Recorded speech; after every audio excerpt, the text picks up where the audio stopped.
All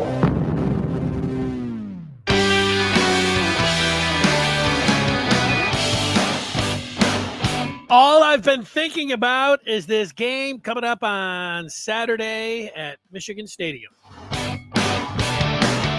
Michigan and USC. It's consuming Michigan fans' minds and hearts, and I think Saturday can't get here soon enough. Let's go. Welcome in. Welcome to the pod. This is the Maize and Blue review. We're talking about Michigan and this game right here. This is a game where if Michigan wins the game, they're back. And everything that you thought about Sharon Moore and his staff and his team is back in play for the foreseeable future. Things have settled down. The confidence and enthusiasm, it's just all back and ready to roll. The other side, devastating. It's great college football when it's like this. You'd rather have had Michigan not lose to Texas, and you would rather have had USC look like on defense like they had under Lincoln Riley his whole time at USC and his whole time at Oklahoma. But then we saw that LSU game, and it was like, whoa, this is a way different deal. Can that just one game, does that mean it's different for USC? These are the kind of things that are on my mind, and these are the kind of things that we are going to talk about today on the show. Now, was it a good idea to name Alex Orji as the starter for the game coming up on Saturday? I've got my thoughts on that. Is Michigan's smash approach a good thing for Saturday, for the rest of the season, for Michigan overall? We're going to start with the road to victory for the Maize and Blue against the Trojans Saturday at 3:30. Now, you got Wink versus Riley. Wink, every week in the pros, was going up against offensive coordinators that put together game plans to stress his defense. And I don't know if there's two better offensive minds, offensive coordinators, definitely offensive minds in all of college football than Sark and Riley. And Wink has to deal with these guys, both of them, inside of 2 weeks. So we're ready to find out if he's going to be the real deal or not. And you just can't get away from it. We examine every single part of this game and everything, permutations, all of it. But you got in this corner, smash. And in this corner, you got the Sunshine, Southern California Pretty Boys. And they're what's going to win out? Is it going to be the Golden State, or is it going to be the grit of the Midwest and the Maize and Blue and the ground and pound? You don't have to go much farther than that. And in fact, I think that's the biggest thing. That Michigan, going back to that game against Washington, that's where it was born. Nobody was thinking that Michigan was going to run the ball every down. And in fact, at halftime, they were only up 10-0 and they were having success. But every person said, well, this is fine, but they're going to have to open it up. Well, they didn't. They went right down, and then they just kept doing it and again and again. And it has spawned what became the run. Yeah, the defense was important. Of course, in football, you have to have that. You have to play complementary football, but it was as much as anything. And the number one thing, the smash approach with Michigan. And now it is being called out on Michigan is called out on the carpet after what we saw against USC. And they don't have Jim Harbaugh anymore and all those other coaches that Jim wanted to take with him to, ironically, California. And it's now a new age for Michigan with and Colston Loveland, you put him at questionable, Michigan's tight end. They're going to have an entirely new offense than they had, entirely new starters, I should say, against USC on Saturday. Can they use the formula that Michigan has used for the last 3 years and run roughshod over USC, the pretty boys from Southern California? That's where we're at. That's where I'm at. And, Michigan, with Alex Orji, he's going to make his first start. Let me just say that I think everybody got it wrong on Monday. The reason it was a smart move by Sharon Moore, and other decisions not so smart, but Monday, when you have a quarterback, an inexperienced quarterback, a quarterback that's going to be making his first start, you need to do everything that you can as a program. There's a reason we all talk about it being the most important position. It is the most important position. So you have to do everything to give this guy the confidence and the game plan and his teammates around him and everybody else, the coaches around him, inject that enthusiasm and the confidence into Alex Orji. That's what Sharon Moore did on Monday, and that was a smart move. Now I get but the element of surprise. No. Stand by that guy all week long and be in his ear. When people say, speak it into existence. Alex, you're the man. Alex, you're the man. You're the starter. You're going to go out there, and you're going to take this game plan, and you're going to win this game for Michigan. And that's what everybody is doing right now with Alex Orji. You're patting him on the back, you're putting your arm around him, and you whatever else that you want to do. Hold his hand, tell him, you're the man, Alex. And we can't wait to see you go out there and ball out for the maize and blue. That's what. There's the other stuff, and that's fine. If you would have been the coach or these various media members who are, and anybody, hey, everybody's got their opinions, and they speak them. That's what they're supposed to do. That's why they get paid the big bucks. But the making it sound like, oh, what a huge mistake. And I'll throw it's now become cliche. A lot of people that don't sound like they know ball when they say that about Sharon Moore this past Monday. But I do think that the plan and the road to victory, I think there is just one plan. And it is for Orji to do what he does best. And what Alex Orji does best is the R in the RPO. What Alex Orji does best when he played the 2 snaps last year, when he came in against Ohio State, against Iowa, against Alabama, against Washington, it was running the ball. That's what you want to see, and that's the game plan. Alex Orji running the football. And what have we seen from Michigan in the first 3 games? We have seen Khalil Mullings look like, people have said he looks like Hassan Haskins. I don't mind that comparison. He looks like he's fresh. He's running downhill. He's got some breakaway speed. He can avoid tacklers. He can break tackles. Khalil Mullings, very important for Michigan. Orji, Mullings, and I'm going to put him as a wild card. Uh-oh. I was freezing up there for a second. Don't freeze on me now. Donovan Edwards. I think Donovan Edwards is going to throw the ball. I think Donovan Edwards, they are thinking about, and this is where the coaches, we can all say, yeah, let's see, use him differently. Don't just run him up the middle. Donovan was talking about needing to get in the rhythm. Donovan needs to have I think his head is screwed on right. And I don't know how much pass protection he is going to have to do, because I don't think Michigan's going to be throwing the ball a lot. Edwards.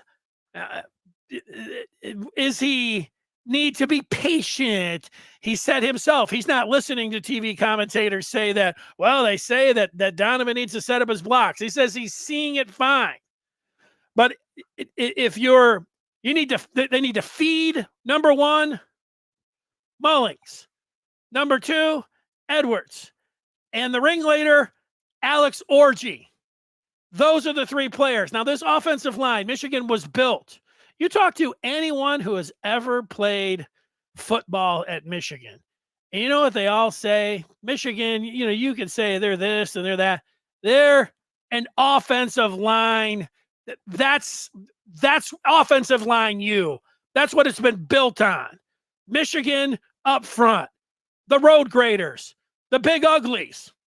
They're what win you football games. That's what they're going to lean on. And yeah, you might not like what you've seen for the first three games. Last game, I think you probably liked what you saw from the guys up front. And if you told me that they need to figure out right tackle and they need to get a lot better play at right tackle or all this other stuff is irrelevant, I'll agree with you. But they've got 5 different guys that they brought in and recruiting, and this is Michigan and everything else. Offensive line, the coach is a former offensive lineman. If they can't get the right tackle correct for the opener of the Big Ten, then we're all wasting our time. They need to do the same thing with Link. Attaboy! I like that Michigan has played 3 games to USC's 2. That they're in rhythm from week to week and ready to go for this game. But Link's huge. And so's the rest of this offensive line. Crippen at center. I think they're just going to roll with Crippen. Same thing. Hey, we went through the non-conference. Cripp, it's your job. Hey, Jadis, be prepared. But Cripp, lead us to victory. We want one voice under center, and that's Alex Orji. We want one guy snapping the ball, and that's Greg Crippen. And that rest of that offensive line knows that it's on them to pave the way to victory for Michigan. I don't think they're going to be throwing the ball very often at all. I do think that they're going to give them a couple they passes to get him in rhythm, safe passes, sure, all of those things. And whatever else he does well, if it's rolling him out and throwing the ball to the right, do it. But this game is going to be won and lost on the legs of Orji and Mullings and Edwards and the plow horses up front. No, you can go anywhere else, listen to anybody else. You know ball. You know what it's going to take. You know Michigan football history. Recent and all the way going back. This is the pillar of the program, the line. And, yeah, we can sit around complaining about, well, I wish they would have done this, and why are they doing that, and Sharon, and all of these things. This is it. They've got to win this game. There's no other way around it. They build a big game. Yeah, this is a big game. It's all out there for Michigan. Things change. We sit around blabbing our mouths, and I sit around blabbering all, this and that, 10-2, playoff, and everything else. And then we watch them play. We take everything that we said, and it is out the window. Who cares what everybody said? Now that we've actually watched them play, I know what they have to do. And so do you. That's what it's coming down to. And yeah, Michigan, they're in with a chance. They got a chance to pull this upset. They know their season's on the line. Oh, they've been taught, is that defense embarrassed about how they played the first 3 games? I don't know if that's the right word. But they know that if this team wants to reach some of their goals, that they got to play a lot better. They know that they're going to have to, when we go to the other side of the ball, they're going to have to get to Moss, the quarterback. They know that the pass defense, say whatever you want about it, it's going to have to be a lot better against the Trojans. And if Michigan is going to go anywhere, and yeah, it starts Saturday, It's on the defense to come up big in the big situations. And oh yeah, they haven't been good. So I'll look at those first 3 games on the money downs, on third down. They need to play a lot, but let's state the obvious. They need to play a lot better on third down. They need to tackle a lot better. The time for, well, we're adjusting to a new scheme, over. The time is we didn't have the communication, over. They can't be thinking. They got to play. They need to get in their spots, and they need to ball out.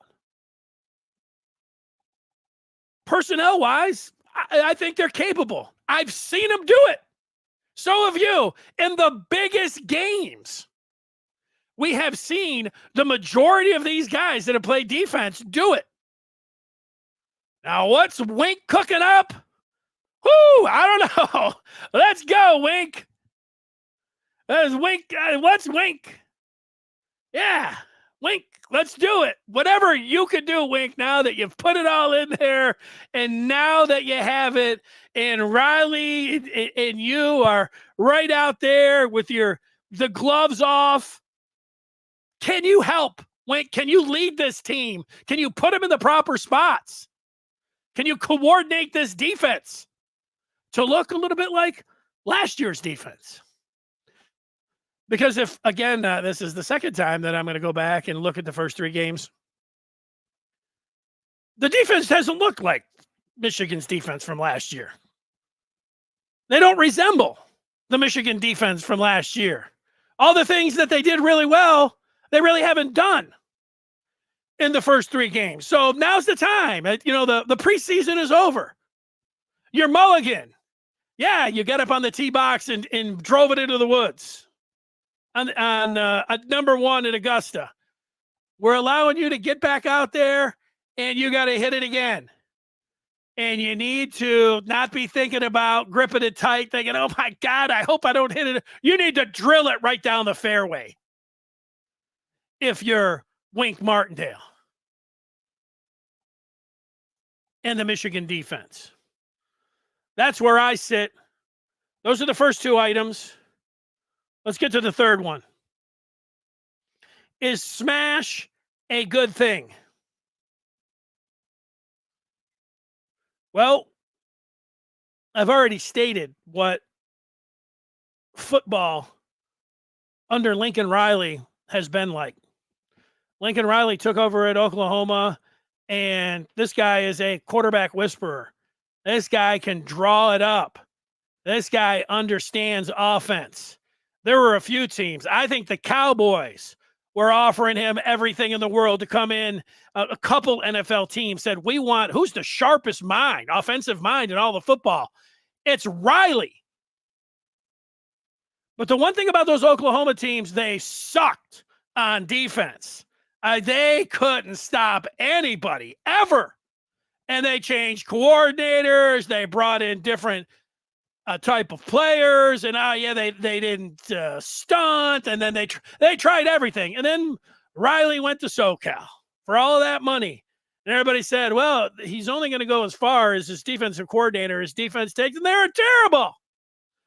They were such an embarrassment. When I watched them a couple years ago play against Utah, that I have never seen anything like it in college football in all my life. The bad angles, oh, wait a second, I don't want to tackle you. And yeah, we call it the 2-hand touch. The softest looking defense that I've ever seen. That's what they've had. That's what they've been known for. That's everything to them. And now so they get in, they know Big Ten plays coming. They hire a new defensive coordinator again. They've got this personnel. They're changing things up. And then it looked a lot different. But that was one game. Michigan's been at their smash for the past 3 years. 3 years and 3 games. And now Riley has been at playing defense and complementary football for 1 game. I want to say 2 because they played whoever else and some doormat and ran over him, somebody that nobody even knows or whatever. But they played LSU and they looked really good. So maybe they are, but they always were. Maybe we could pull the old Dennis Green. They are what we thought they were. I think I might go into the meeting room and I might be running around. They are who we thought they were. Tell that offensive line. First-time offensive line coach Grant Newsome. He's a young enough guy. Maybe he doesn't know who Denny Green was. They are who we thought they were. That's what he needs to do. Get in there and tell him whatever is going to work for him. I've seen a lot of people on the Maize and Blue Review. There's been good discussions, as you might expect. And now is as good a time as any to tell you that you like thinking about the upcoming game and talking about the upcoming game. You're in the right spot. You're on the Good Afternoon Michigan Football podcast with somebody who's been covering Michigan in his 30th year now.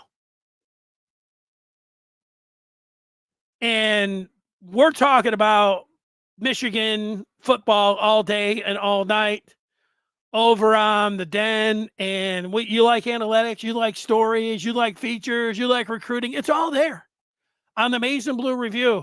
I urge you to join up by going to michigan.rivals.com. But there was a thread that said Michigan can't just smash. This can't be Michigan's identity, in essence, is what this poster was saying. And his thought is that you can't succeed in college football. You can't get a quarterback. They want to throw the ball. You can't get a wide receiver. They want to catch the ball. They don't want to block every time.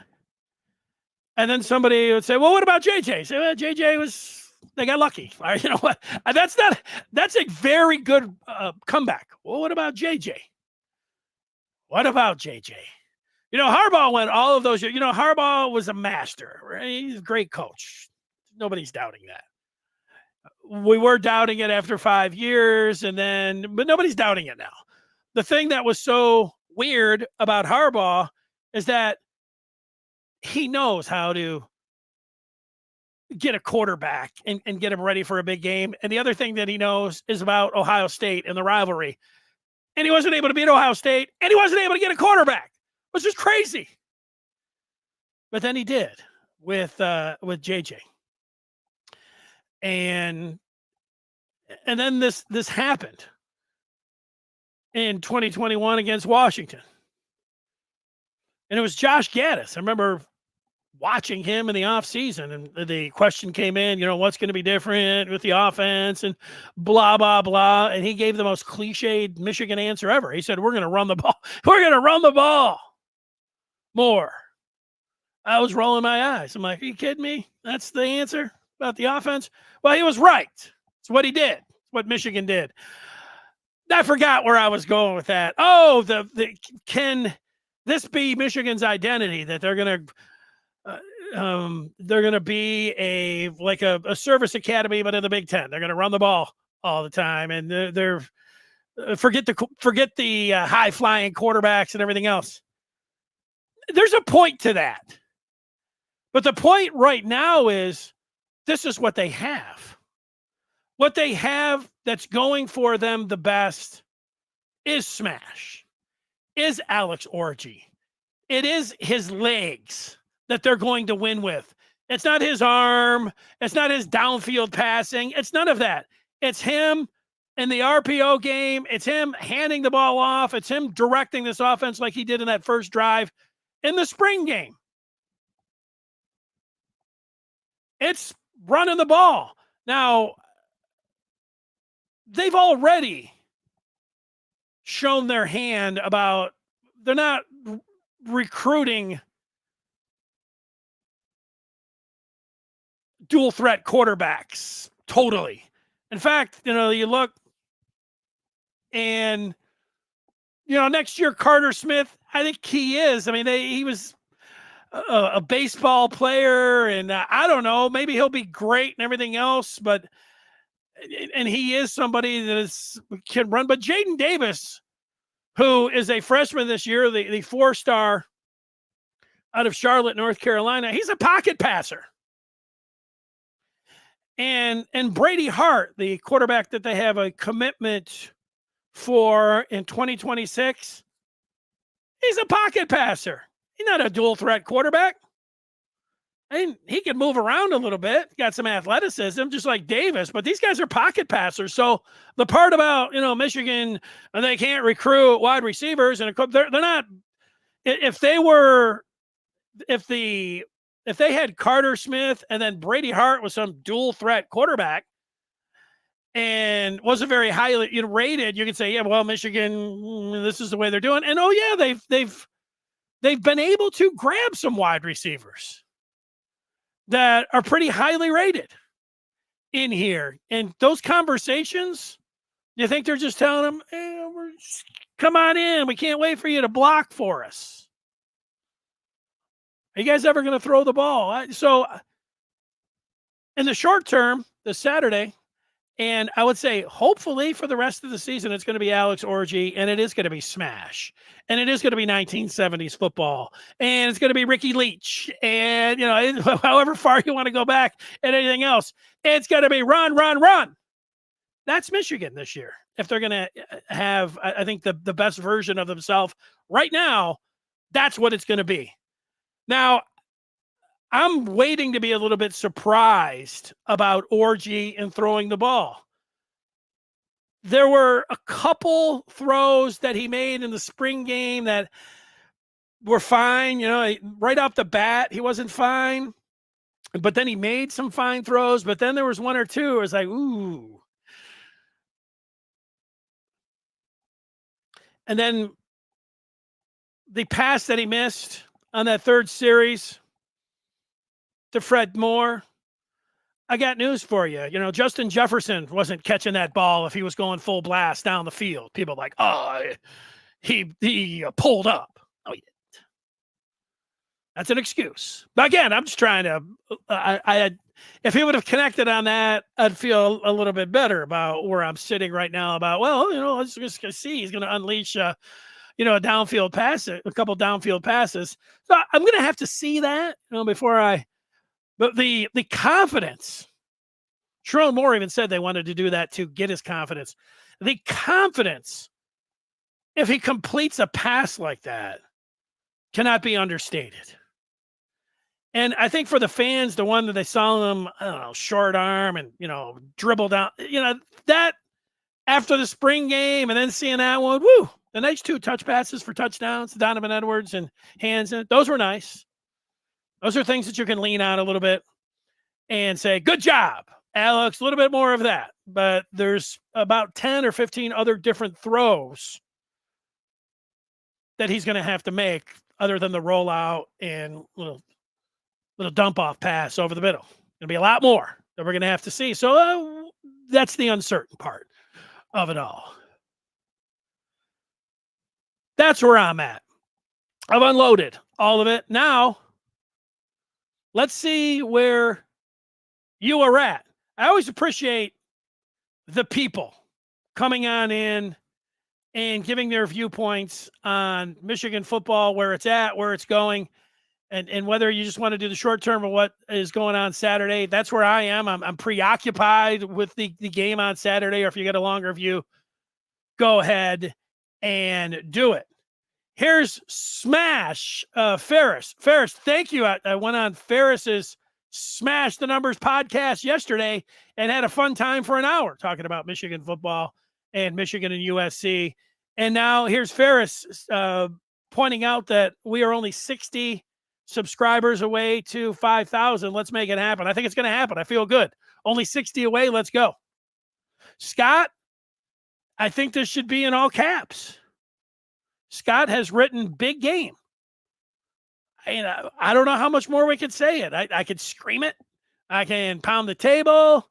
It's as big a game as you can have right now for Michigan. This is it. Yeah, and you can be worried. I think that's understandable. SW Lion wants to see more creativity, less predictability about what Michigan will run based on formation. There's a part of me that I think the schematics on defense, on the not with Michigan when they have the ball and with USC, I think this is predictable. SW Lion. I think it's Michigan lining up, putting their hand in the dirt, putting a hat on a hat, handing off the ball, and smashing. That's the game plan. I don't think it's about and I do think Donovan's going to throw one. I mean, so there is some stuff that's going to happen, but I don't think that it's creativity when it comes down to Kirk Campbell.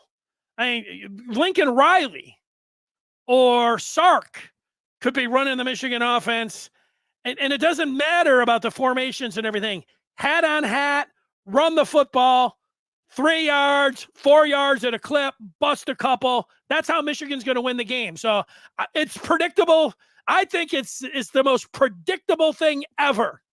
They don't want to pass. They want to run it, jam it down USC's throat, and send them back, high-tailed back with their tail between their legs, back to California. I do think on the other side, Riley's a mastermind when it comes to offensive creativity. So Wink is going to have to match that.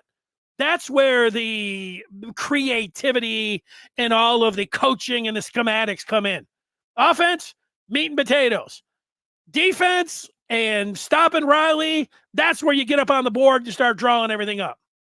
So I don't know if I agree with you halfway and then disagree with you half of that.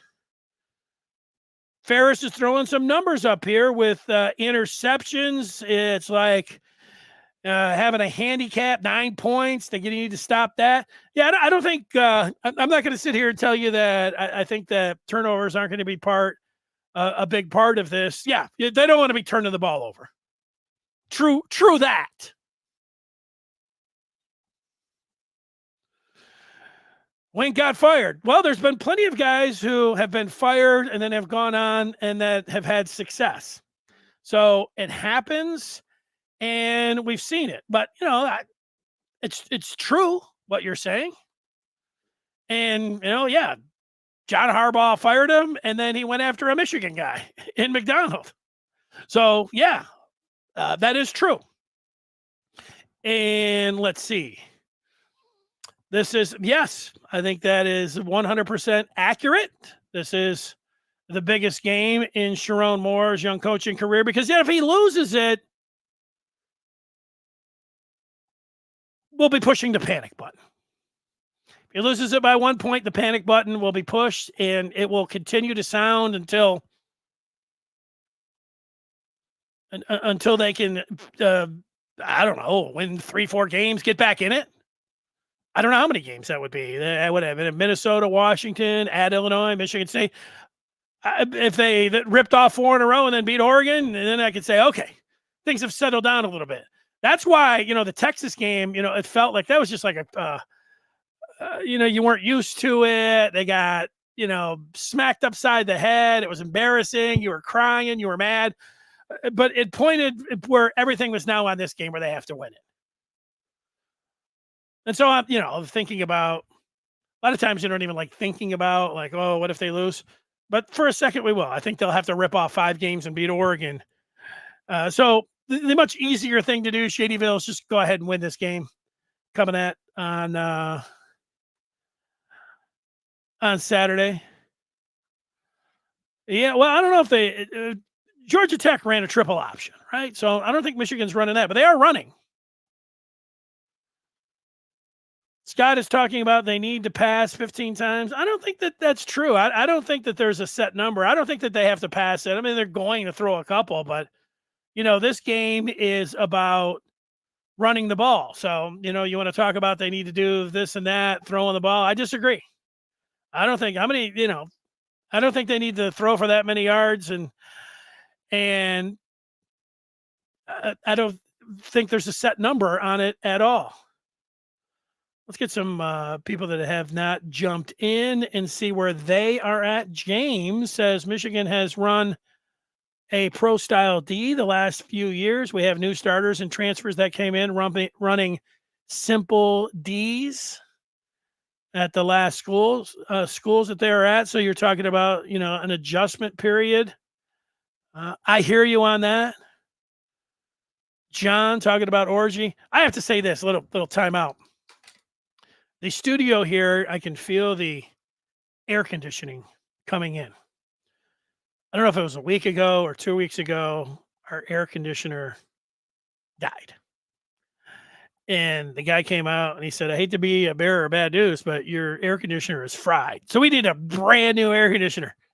And so the guys, they got here this morning and they have put the new air conditioner in, and I could feel it. And I tell you, when you have not, when I was young, I didn't have an air conditioner. It's pretty crazy to think about, but I can feel it. I can feel the air.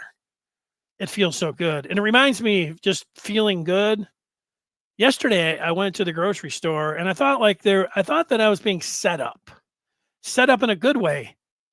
People were being they weren't being overly nice and they weren't being too nice. They were being perfect. Everything I did, I walked into the store and I was looking for a certain can of beans for this chili I was making. This lady was in the way. And I said, oh, it's all right. You're not in the way.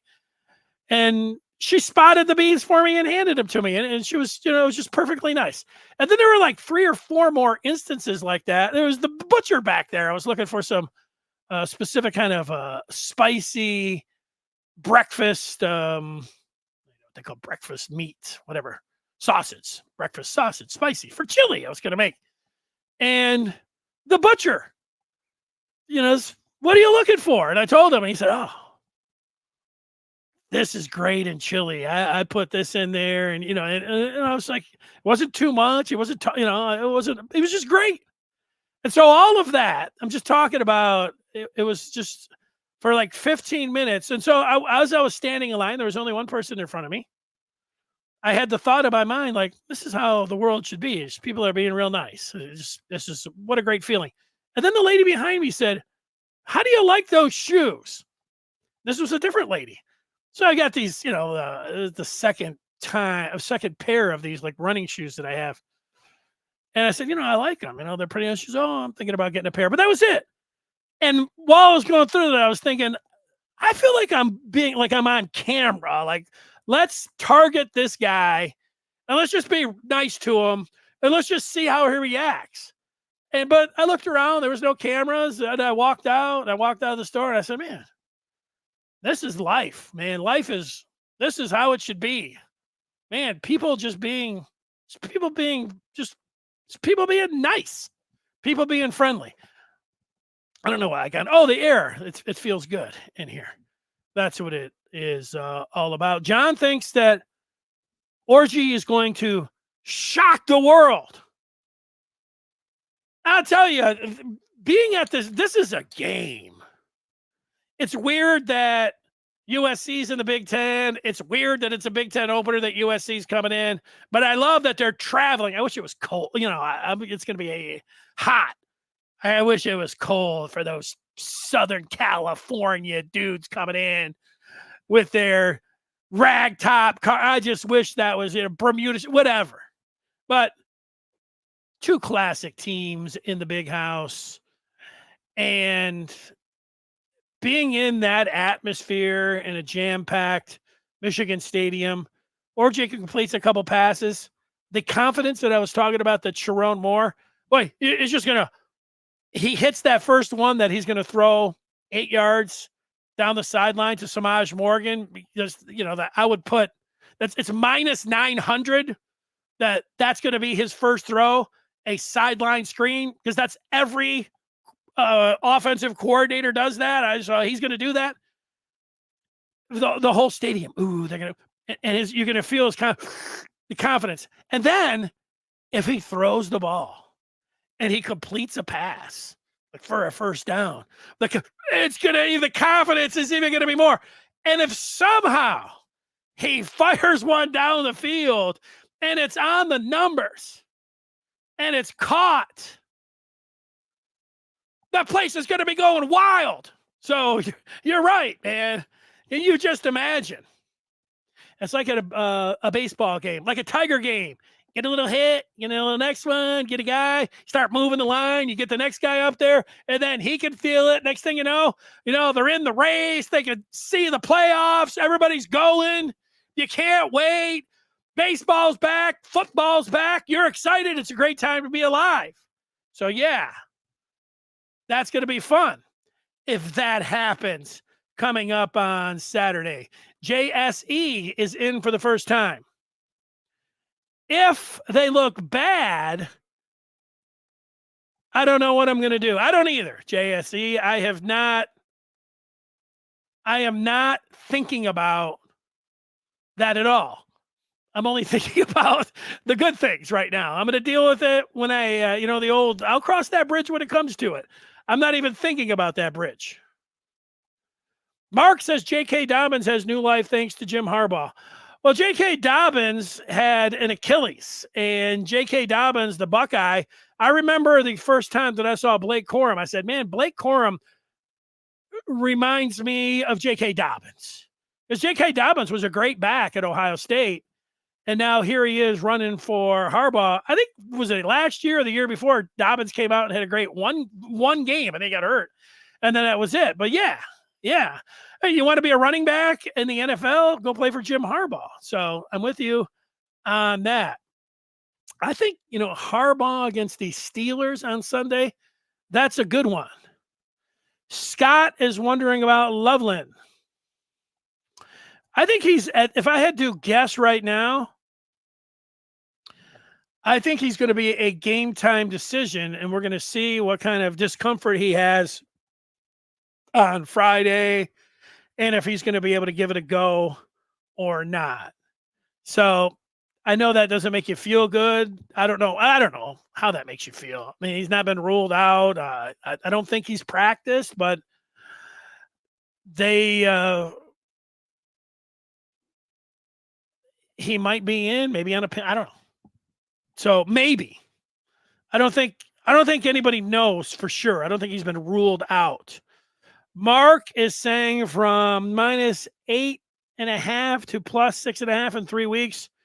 Riley making QB stars out of 5 stars and dust. Yeah, well, it's a combination, Mark. You've watched Michigan and you've watched USC. I mean, that's what's happened here. I mean, that's how it's worked. And more, it's not a surprise at all. Miller Moss threw 5-6 touchdowns in the bowl game. Lincoln Riley he always does this with quarterbacks. I mean, he's the best quarterback coach / offensive coordinator, offensive mind, head coach in all of college football. So that's no surprise. That he might have a defense, that is a shocker. And that how Michigan played against Texas with everything that we have gone over for the past 2 weeks, that's why you get this dramatic shift in the line that we have seen. P. Maximus is a regular on this particular podcast, and he says we are not getting the push pressure from the D-line. Well, I agree. I think the pass rush and the coverage, however we want to rank them, if we're going to talk about what's going to be important for the Michigan defense, using communication, tackling, on your keys, all right. Pass rush, cover, and pass rush. The kind of things kind of work hand in hand. But, yeah, give me Josiah Stewart. Give me Derek Moore with some big games. Mason Graham is supposed to be the best defensive tackle in the country. Let's see that. Kenneth Grant. Let's see him kicking ass. Big 78. And let's see, excuse me, getting choked up talking about the Michigan defense. Let's see 15, and let's see number 1 in Barham. Let's see them have the best games in a Michigan uniform. Because if we're going to be honest, 15-1, I fell a little bit for the hype. Sorry about that. I did. I watched Houseman, so that wasn't so much. But the Barham, I got a little bit. I just fell for. I guess people that went to practice were like, oh man, a Barham, and then other people that would go to practice be like, oh Bar. And so let's is he capable? Cornerback 2. Let's have a big game because they're boy. Riley is going like this. He sees that cornerback 2, and how do you draw a bullseye? Is that it? That's what he's doing. He's going to draw. He's going to run one here, and then he's going to run another one, flood the zone. He's going to try to trick this corner, and next thing you know, they're headed here. Michigan and Wink has to be ready for that. Cornerback 2, very important. I feel Will Johnson, go ahead. Throw at Branch and Will Johnson. I think Will Johnson can win that matchup. I hope they do go at Will Johnson. Arkansas State did. So did Fresno State. I don't think Lincoln Riley is going to go to him, but I hope he does because that will be a spot where Michigan can win, one that we're looking at. Mark says maybe Graham is hurt. Seems nothing close to last year. Nothing. Well, he was hurt in camp. So whatever he's dealing with, was that a shoulder? I don't know. So he was hurt. So coming back, Shadyville's talking about they don't trust the depth. Well, the depth, everybody's got to show up. The what you're saying is true.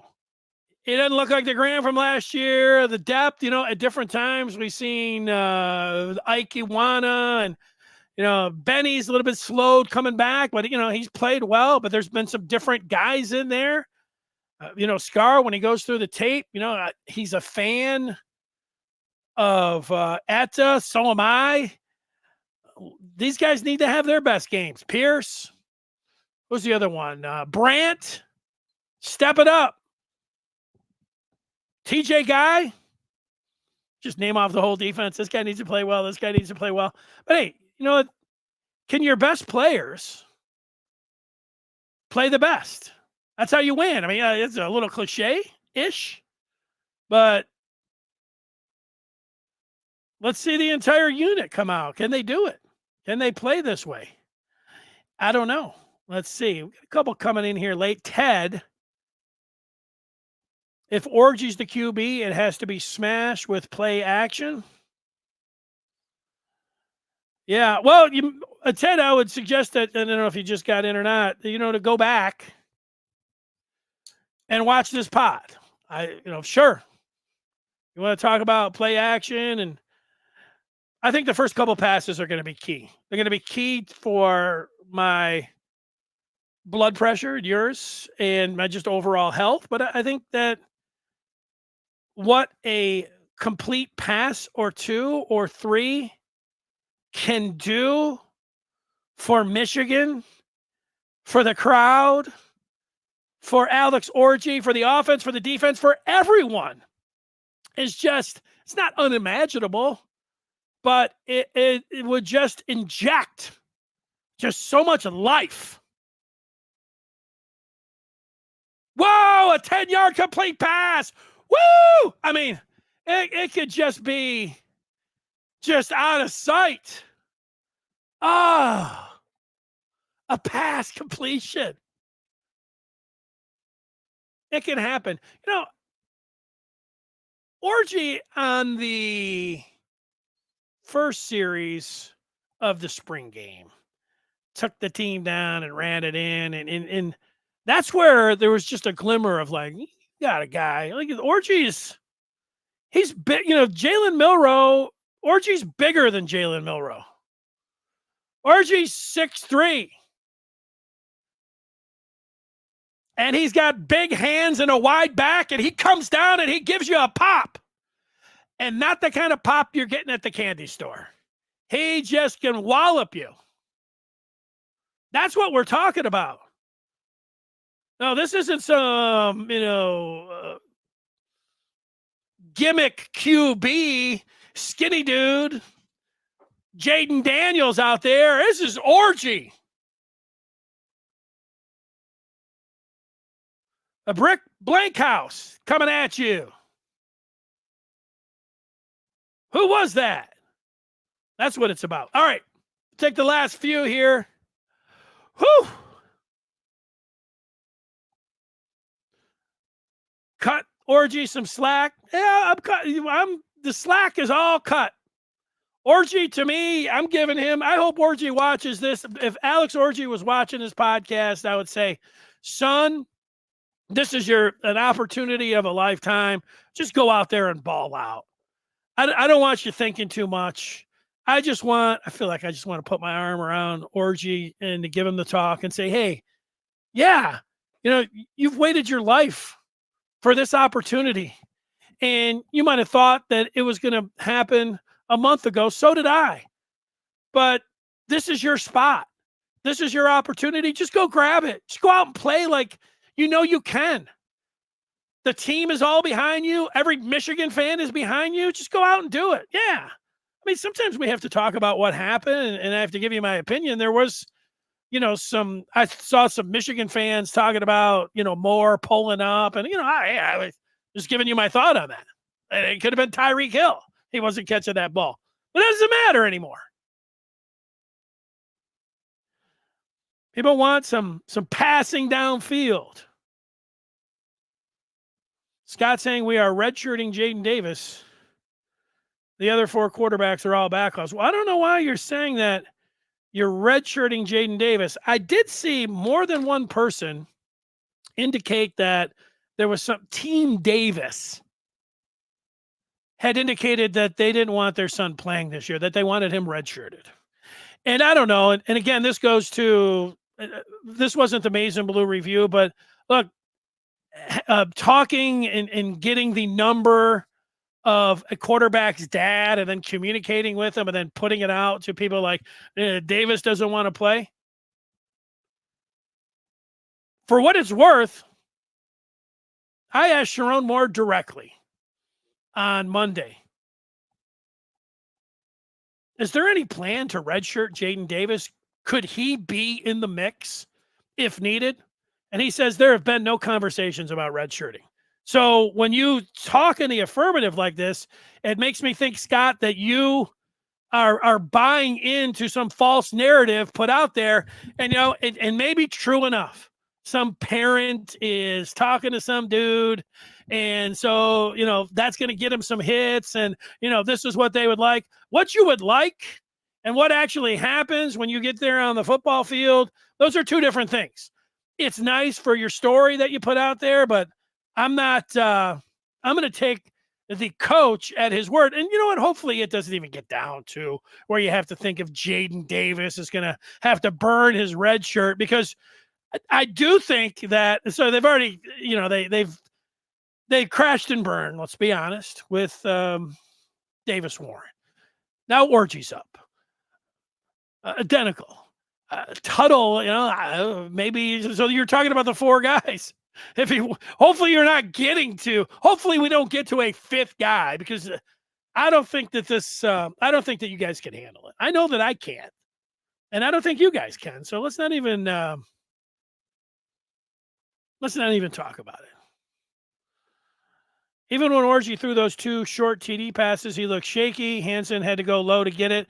Yeah, look, let's not he completed them. There was nice touch on him.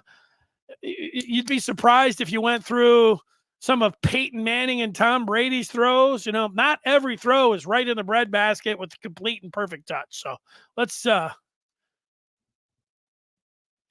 come on. I'm giving him credit for it. He also had a guy in his face, and he went around him and threw the ball, a catchable pass. If Hansen would have dropped that, it would have been all on him. Come on now, P. Maximus. No, come on.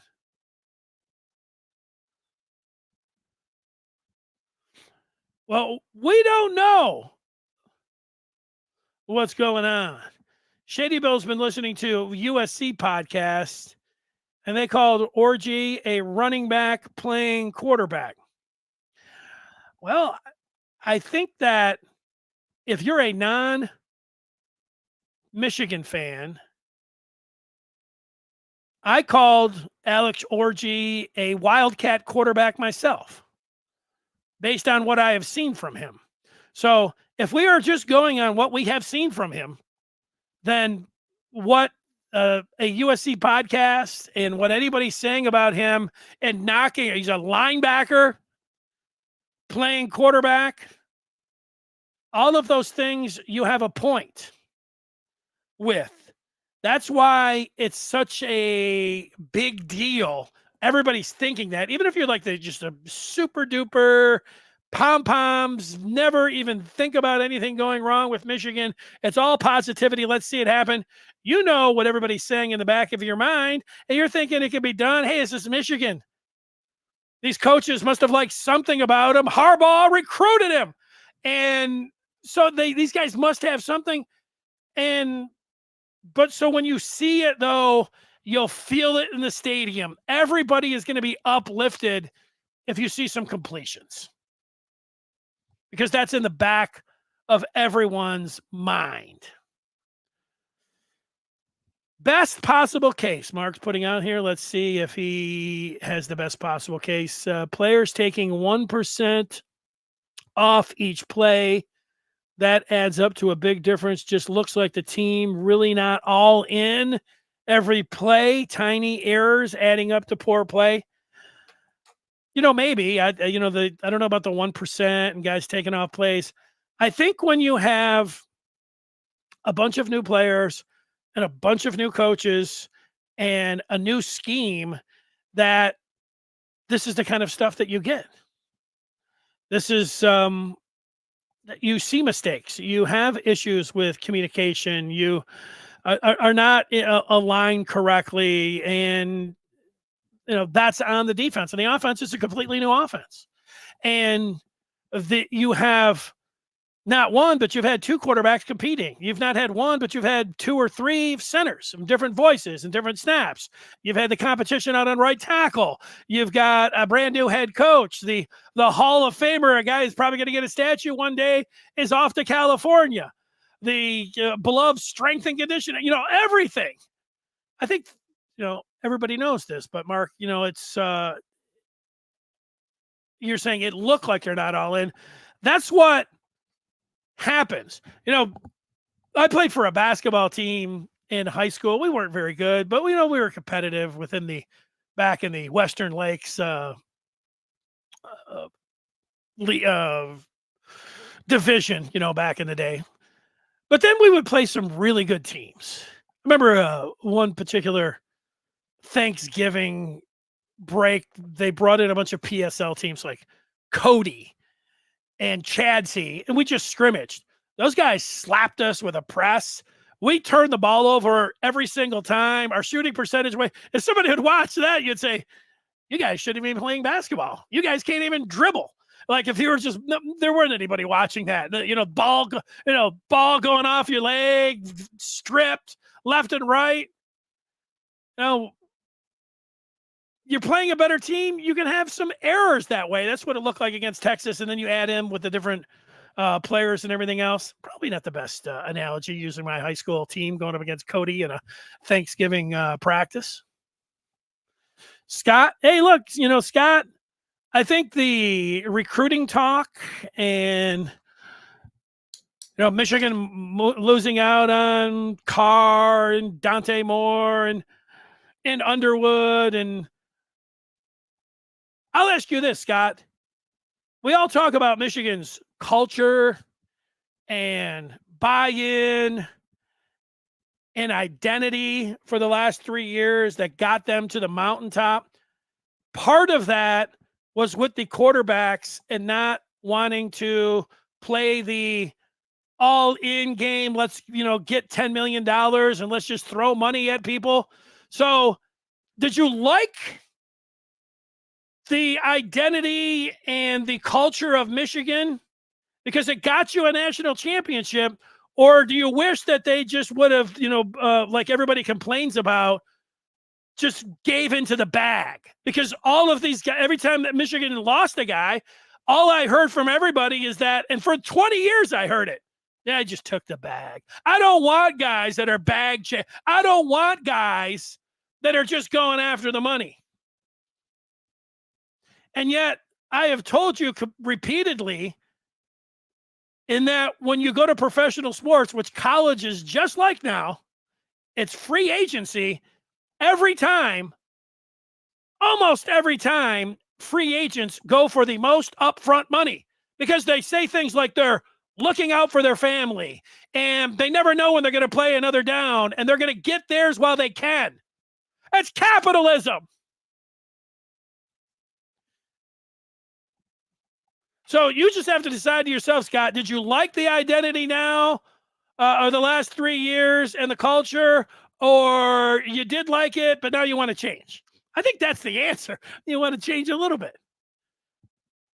And let's see. Let's see. You could be onto something. I'm yelling and screaming because every time I start talking about the bag and the culture and stuff, like, you want the culture.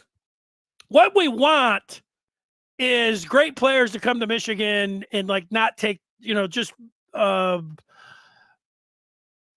have their own brand with NIL and not have any upfront money and anything else, because that means they're greedy son of a bitches or something and they should go somewhere else. And they're bad kids. But, you make a decision if you're out there. I mean, the game has changed. I mean, which one is it? Run the ball in all caps. Thank you for that. Run the ball. Go blue. A punt on 3rd and 15 is better than an interception. Live to fight another down. I'll say a sack on 3rd and 15 or a no gain on 3rd and 15 is better than an interception. But we all get your point.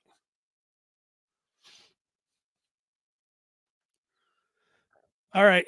Complaining, I don't think today is the day. I see a lot of it. Complain. The time to complain was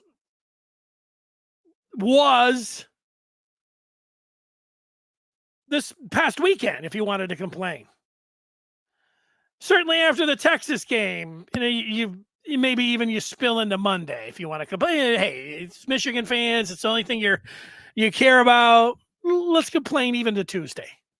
But heading into a monumental game against USC where the season's on the line, a 1-game season where if the Wolverines win, things balance out, you're going to feel great about yourself. Today's not the day. And Saturday's not. And, thinking about, I want to just put this down and we'll see, after the game on Saturday, if it doesn't go, that's going to be the time. That will be the time. Here, okay, Hadley. We'll take 3 more after Hadley. Sit here all day. Hadley says Mullings needs to have more carries than Edwards to win this game. How many rushing yards do you think Michigan needs to pull this off? Are you going and run onto the field? Well, they don't let the media on the field anymore. But I'm not going to this game. I will be watching it and then doing the podcast afterwards. Back in the day, I did like going down on the field with about, 5-6 minutes to go. And then I wouldn't run on the field. I would just walk on the field. It's different when you're in the, I know you're being funny too, Hadley. Like the media now, when people say Michigan media, they basically are just a bunch of fans that they've given credentials to. And these guys have Michigan hats on. They are running on the field, high-fiving each other. Woo! And, I'm surprised they're not asking for autographs. Hey, it's working for them. And they continue to have jobs. I have a different approach. I try to, when I got into the business, there weren't those kind of people. It was more of a professional type approach. There wasn't cheering in the press box or high-fiving on the sideline or saying we or, that kind of stuff. But I get your point about Mullings. His thing is Donovan Edwards is a home run threat anytime he has the ball. And I know when he swings and misses and strikes out, goes back to the dugout, everybody just shrugs their shoulders. But he can connect. We've seen him do it. And a couple of those balls get hit over the fence, and then, woo, it's Dono. So you got to test him. And, how many times, different spots to get him the ball. There's an idea that Michigan should use, not that they're using him incorrectly, but they could use him more like, who was that? A Buckeye. Well, Curtis Samuel. Who does he play for now? Buffalo, I think. He played for the Commanders and Carolina, I think. Curtis Samuel was a running back. He's a wide receiver in the pros now. Or Percy Harvin. That's the kind of player that Donovan Edwards, now this coaching staff has watched Percy Harvin and Curtis Samuel, and they get all this information, how they think about it. Do I think, running Donovan Edwards on the first play of the game up the middle is a good idea? No. I don't. I would put Mullings up there. But they are going to be running and run pass options. So I like the idea of having Mullings and Edwards in the backfield at sometimes with Orji, and I like having the wide receivers coming in motion. Sometimes feel like an end around. I like the idea of having a lot of eye candy back and forth with Orji having it, where they have to key on him because Orji just needs a step. And I think Edwards just needs a step. Mullings, to your point, why you want to give him the carries, like it does feel like this is a Mullings game. Who has been Michigan's number one offensive player? The answer is Colston Loveland. But, we don't know. And his availability, he's going to be less than 100%. I think we could all agree on that. And Orji's forte is not throwing the football. You're going to have to develop that in this game on Saturday, Hadley. So Michigan's best approach is Mullings and Edwards. Now, you want to give him more carries? All right, I'm fine with it. But you got to get Dono. He can win you the ball game. So you got to get him. Can you get Mullings and Edwards enough touches where they feel like they're going to get into a groove or they're going to get into a rhythm? Yes. But it's all incumbent on this offensive line. They're the number one key. Orji, I've said here, Orji this, Orji that. He's got to. That offensive line's got to come off the ball. They got to play as a unit, and they got to do everything that everyone before them has been able to do at Michigan, and that has become a single unit, not individual players. They've all got to. They're the ones that have to control this game. This game is on Michigan's offensive line. They're going to help Orji out. Obviously, they're going to help the two running backs as well. You give those guys some daylight, they can win you the ball game. This game is on the offensive line and Wink and Orji, and then those running backs. So there you go, Hadley. 3 more, I said. Don says they will have to pass at least 18 to 20. This offensive line isn't last year at Penn State. If I had to guess at the time, what do you get? 6? I don't think that they're going to be throwing anywhere close to 18 times. I'll say under 10. I think Michigan will throw the ball under 10 times on Saturday. That's it. John laughing at my air conditioning story. So that's how far back I am. Courtney, you missed me saying that the part about hurting this defense, maybe Wink has learned. Wink has been through it in the NFL. You were afraid. I know. Let's see. I know. I hear what you're saying. USC's got a great fight song. They got the white horse and the Trojan and the sword.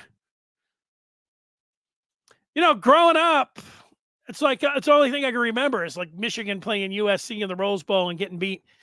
And then I only went to one Rose Bowl in my life, and it was against USC. Oh, yeah.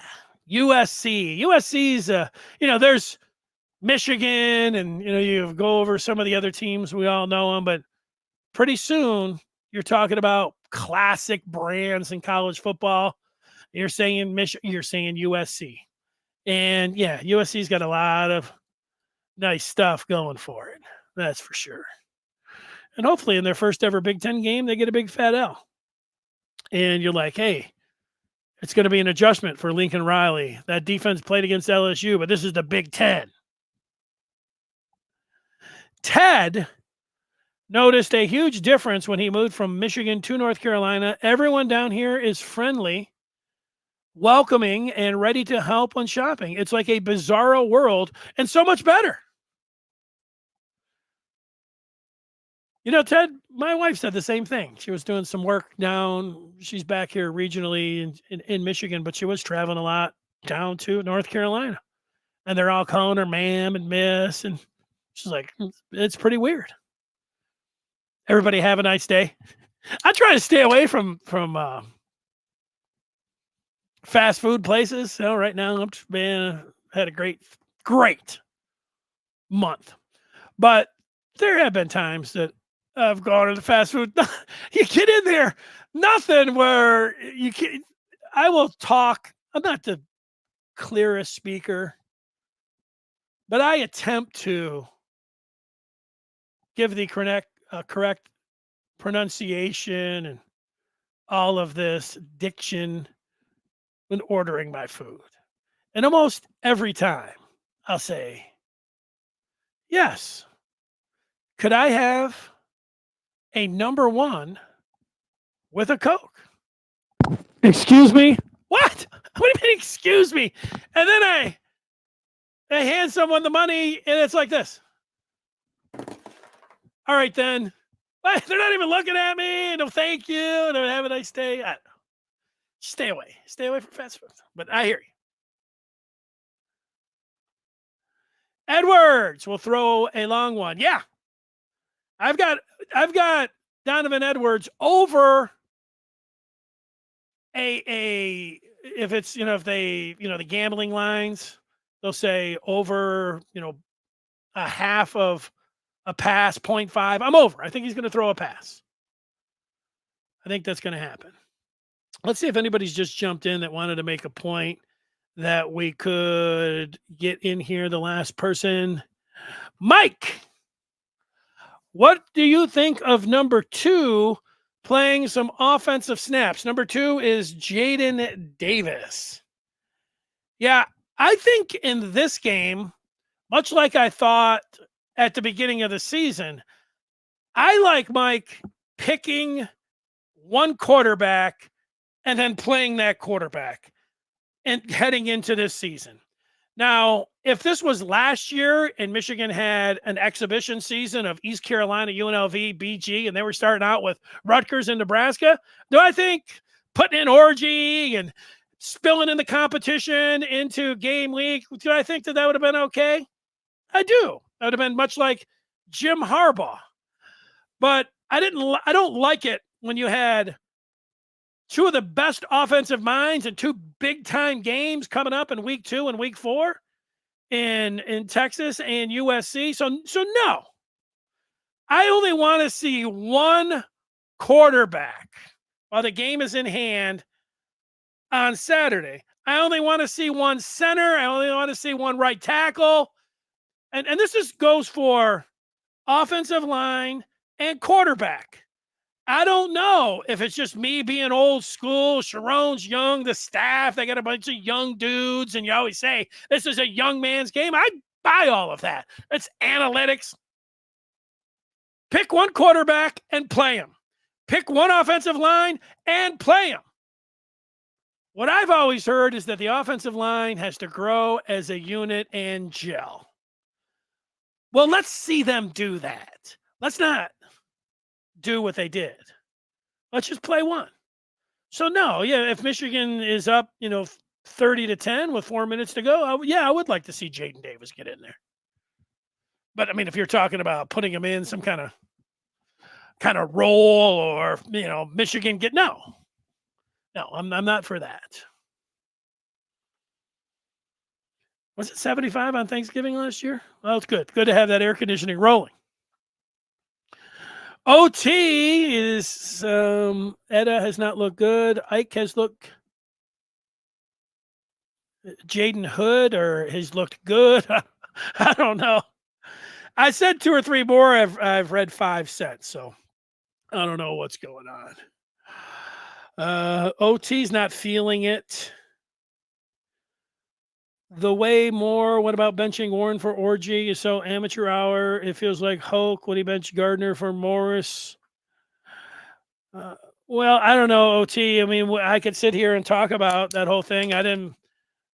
I thought that it was not a good situation from the start, but Davis Warren benched himself. And we all saw what happened. I mean, he was given the opportunity through 3 games, and what we have seen is that he's not ready to play. The game is too fast for him. That's obvious. We don't know. So what we do know is that Davis Warren, the game's too fast for him. Everyone agrees on that. We don't know about Orji. We do know that Warren beat Orji when they put the competition in. When Moore was asked about it, he said he made more throws and moved the team better. Now, I feel like I get that. If you have an orange shirt on, like Michigan wasn't, they might have been coming in and they might have been able to thud the quarterback or anything else. It wasn't a true live situation with Davis Warren when they were working him out. And the competition was with Orji. And I could see how Davis Warren could win the job. You give him some time in the pocket, he can go out there and he looked like Peyton Manning. He looked like J.J. McCarthy. Far hash, boom, shot down the middle, deep ball like he had in the spring game. I mean, this guy can throw, but the game isn't played that way. The other team's coming in to rip your freaking head off. And you can't be throwing off the back of your foot and you can't be rushed and everything else. It reminded me of Joe Milton. Joe Milton beat out McCaffrey in shorts and a T-shirt. Of course, Joe Milton standing back there. You can't hit him. Woo! Hit 80 yards down the field. Of course, Davis Warren won the job that way. You can't hit him. Davis Warren would be an All-American if he had an orange jersey on. So I think I'm not talking about, the past and if they screwed that up and if it was amateur hour. I think starting on Monday that Moore made the correct move by announcing when he did Alex Orji. And you might be just joining us, OT. I went over that very point at the beginning. Well, that's going to do it for the show today. Coming up on Friday, it'll be a football Friday. We'll be raring to go the eve of Michigan and USC. Very excited about it. We'd love to see you over on the Maize and Blue Review. Go to michigan.rivals.com. Oh, man, the AC. I'll pull a JJ McCarthy out. JJ is really big into meditation. And for the longest time, I tried some meditation and it would say, be present. And I never got that. I was like, okay, I'm present. I'm here. I'm in it. But the more I've thought about it is that, yeah, I am present.